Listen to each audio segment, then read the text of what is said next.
ఆసిఫాబాద్ జిల్లాలో ఇటీవల జరిగిన ముఖ్యమైన సంఘటనలు, జిల్లాలో వైద్య పరిస్థితులు, అభివృద్ధి తదితర కార్యక్రమాలపై సమగ్ర నివేదిక. రాష్ట్ర పంచాయతీరాజ్ శాఖ మంత్రి సీతక్క విస్తృతంగా పర్యటించి జిల్లాలోని అన్ని శాఖల అధికారులతో సమీక్షా సమావేశం నిర్వహించారు. అధికారులు కర్తవ్య దీక్షతో పనిచేయాలని సూచించారు. పరిపాలనలో ఉన్న ఇబ్బందులను, వివిధ శాఖల్లో ఉన్న ఖాళీల పరిస్థితులను అధికారులు మంత్రి దృష్టికి తీసుకురాగా వాటి భర్తీ కోసం ప్రయత్నం చేస్తామని, ఇతర జిల్లాలతో పోలిస్తే జిల్లాలో పనిచేసే అధికారులకు అదనపు ఎలవెన్స్ ఇచ్చే అవకాశాన్ని కూడా పరిశీలిస్తామని తెలిపారు. జిల్లాలో పెండింగ్లో ఉన్న రహదారులు, బ్రిడ్జిల నిర్మాణ పనులు త్వరితగతిన పూర్తి చేయాలని మంత్రి సూచించారు.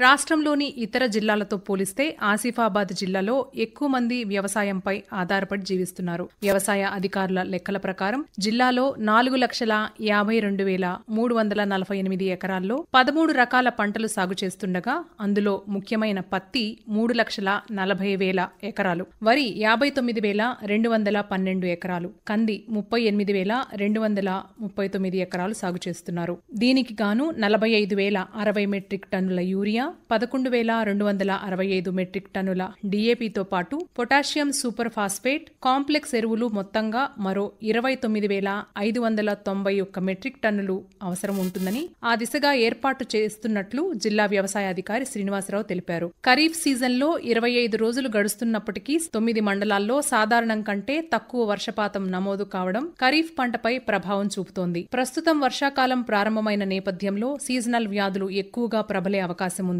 వీటి నివారణ కోసం ఇప్పటికే జిల్లాలోని అన్ని ప్రాథమిక ఆరోగ్య కేంద్రాల పరిధిలో అవగాహన కార్యక్రమాలు నిర్వహిస్తున్నట్లు జిల్లా వైద్యాధికారి తుకారం భట్ తెలిపారు. సాధారణంగా రాష్ట్రంలోని వర్షపాతంతో పోలిస్తే జిల్లాలో ప్రతి సంవత్సరం కూడా వర్షపాతం ఎక్కువగా నమోదవుతుంది. కానీ ప్రస్తుత సంవత్సరంలో వర్షాకాలం ప్రారంభమై నెల రోజులు గడుస్తున్నప్పటికీ చెదురుమదురు వర్షాలు మాత్రమే నమోదయ్యాయి. దీనితో ముందుగా విత్తనాలు నాటిన ప్రజలు ఇబ్బందులు పడుతున్నారు. జిల్లాలోని 9 మండలాల్లో సాధారణం కంటే తక్కువ వర్షపాతం నమోదైంది. ప్రస్తుత విద్యా సంవత్సరం జూన్ 12వ తేదీన ప్రారంభం కాగా జిల్లాలోని ప్రభుత్వ పాఠశాలల్లో చదువుతున్న 48,248 మందికి 2 జతల ఏకరూప దుస్తులు అందజేస్తున్నట్లు జిల్లా విద్యాధికారి అశోక్ తెలిపారు. జిల్లాలో ఇంటర్మీడియట్ కళాశాలలు మొత్తం 42 ఉండగా గత నెలలో జరిగిన ఇంటర్మీడియట్ సప్లిమెంటరీ పరీక్షల్లో మొదటి సంవత్సరంలో 1,939 మంది హాజరు కాగా 1,237 మంది ఉత్తీర్ణత సాధించి ప్రథమ సంవత్సర ఉత్తీర్ణతలో రాష్ట్రంలో జిల్లా 14వ ర్యాంకు సాధించింది. ద్వితీయ సంవత్సరంలో మొత్తం 1,148 మంది పరీక్షకు హాజరు కాగా 775 మంది ఉత్తీర్ణత సాధించి రాష్ట్ర ఫలితాల్లో జిల్లా ద్వితీయ సంవత్సరంలో 4వ ర్యాంకు సంపాదించింది.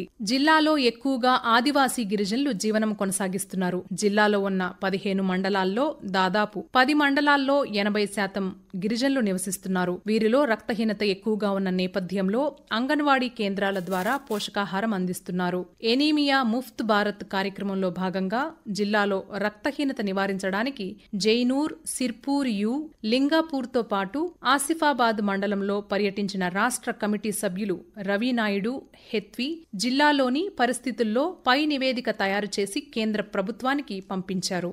జిల్లాలో పోడు భూముల సమస్య ఎప్పటినుంచో కొనసాగుతుండగా గత ప్రభుత్వం గిరిజనులకు పట్టాలు ఇవ్వడంతో కొంత తగ్గినప్పటికీ జిల్లాలో బీసీ, ఎస్సీలు సాగు చేస్తున్న భూములకు సంబంధించి పోడు భూమి పోరు కొనసాగుతోంది. ప్రస్తుతం ఖరీఫ్ సీజన్లో విత్తనాలు నాటే సమయం కావడంతో రైతులకు, అటవీ అధికారులకు వాగ్వివాదాలు జరుగుతున్నాయి. జిల్లాలోని ఆసిఫాబాద్ మండలం దానాపూర్తో పాటు సిరిపూర్ మండలం ఇటికల పహాడ్, కాగజ్ నగర్ మండలం అంకుశాపూర్, పెంచుకల్పేట మండలంలోని కొన్ని గ్రామాల్లో ప్రతిరోజు పోడు భూమిపై శాంతి భద్రతలకు విఘ్నం కలుగుతుంది. దీంతో జిల్లా కలెక్టర్ వెంకటేష్ దోత్రే, జిల్లా అటవీ శాఖ అధికారి నీరజ్ కుమార్ టిబ్రేవాల్ ఇటుకల పహాడ్ బాధితులతో సమావేశం నిర్వహించి వారితో ఒప్పందం చేసుకుని ప్రస్తుతం సాగు చేసుకుంటున్న భూమిలో గ్రామంలోని యువకులకు 4 ఎకరాలు, వృద్ధులకు 2 ఎకరాలు మొత్తం 173 మందికి అక్కడ ఉన్న భూమి ఇచ్చి మిగతా మొత్తాన్ని అటవీ అధికారులు స్వాధీనం చేసుకునేలా ఒప్పందం చేసుకున్నారు.